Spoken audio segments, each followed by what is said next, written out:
Karibu sana wapenzi wa michezo.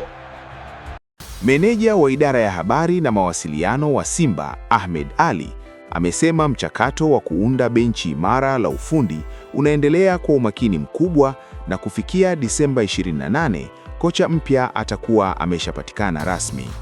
Amesema katika tarehe hiyo hiyo timu itarejea kambini na tayari kocha mpya atakuwa ameanza programu zake za kuandaa kikosi kwa ajili ya mechi za ligi kuu na michuano ya kimataifa.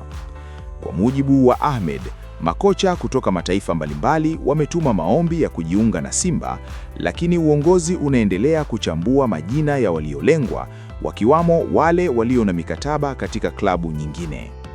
Amesisitiza kuwa mchujo huo unafanywa kwa umakini ili kupata mwalimu ambaye ataendeleza kazi iliyoachwa na benchi lililopita.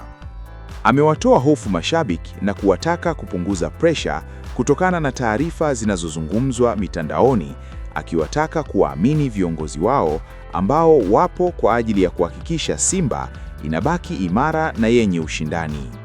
Ahmed ameongeza kuwa baada ya kuachana na meneja Dimitar Pantev, uongozi unaendelea kuimarisha benchi la ufundi kwa kusimamia upatikanaji wa kocha mpya kulingana na tathmini ya michezo ya ligi kuu na michuano ya kimataifa ambayo tayari klabu hiyo imecheza msimu huu. Usisahau kusubscribe, kulike, kucomment na kushare na marafiki.